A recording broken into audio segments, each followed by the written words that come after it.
quand j'ai travaillé sur un projet de santé et recruté un médecin directeur soucieux de la santé des plus fragiles.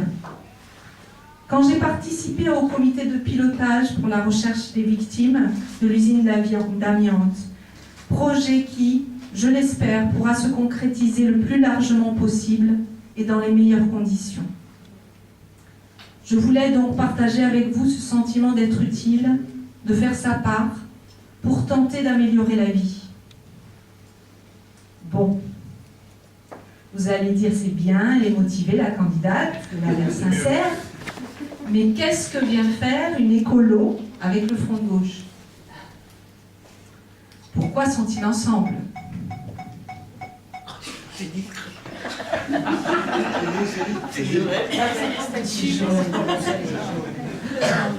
Pourquoi sommes-nous ensemble? Pour répondre à cette question, il faut savoir sortir des préjugés sur l'écologie. Deux grands poncifs.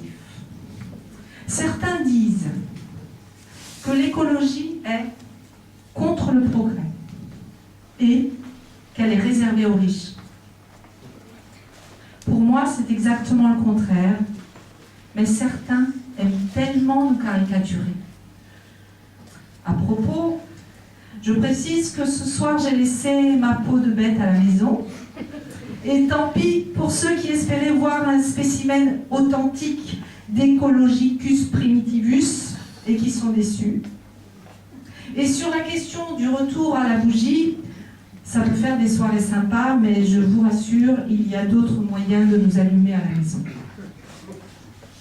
Plus sérieusement, oui, nous nous opposons à certains projets qui, à nos yeux, ne représentent pas le progrès, mais au contraire, une vision totalement dépassée du modèle économique productiviste.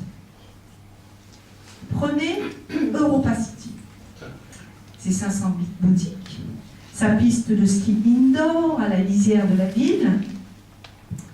Pour nous, ça a toujours été un projet néfaste, destructeur de terres agricoles, destructeur de commerce de proximité et de liens sociaux dans nos villes, destructeur aussi de nombreux emplois, en généralisant la grande distribution, menée d'ailleurs par un grand groupe français qui évade ses impôts en Belgique. Le gigantisme n'est pas un gage de sérieux, mais d'irresponsabilité. Il laisse engloutir des milliards qui pourraient servir aux plus démunis, mais ne servent que les intérêts de quelques-uns, en faisant miroiter la lune à ceux qui n'en ont pas les moyens. Nous sommes contre ce gigantisme. Mais revenons à notre sujet. Non, l'écologie n'est pas un recul. Elle regarde loin. Elle pose des bases solides au lieu de proposer du court terme sans se soucier de l'avenir. L'écologie est un formidable levier pour l'emploi. La transition écologique permet de moderniser et de relocaliser l'industrie française. Dans le cas de PSA Aulnay, ceux qui nous connaissent savent que nous avions, avec Alain Amédreau, préconisé une conversion du site vers la construction de moteurs d'éoliennes. Parce que de telles conversions ont déjà fonctionné, que les emplois sont proches et que cela constituera une industrie de pointe pérenne.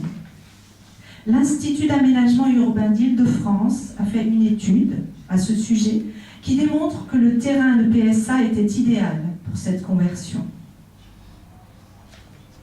Nul retour à la bougie, ici, mais une conversion industrielle qui nous aurait projeté dans l'avenir. Alors, pourquoi sommes-nous ensemble? Pour répondre à cette question, il faut aussi lutter contre une autre idée reçue, celle que l'écologie ne servirait que les riches. Aujourd'hui, il est vrai que l'écologie coûte cher, et ce n'est pas normal, cela doit changer. Et ce n'est pas logique non plus, parce qu'une démarche écologique à long terme est celle qui a le moins de coûts pour la société. C'est donc bien par des choix politiques en faveur de l'écologie pour tous que cela pourra changer. L'écologie ne défend pas les riches, elle prend même pour première cible leur mode de vie non soutenable au détriment des plus pauvres.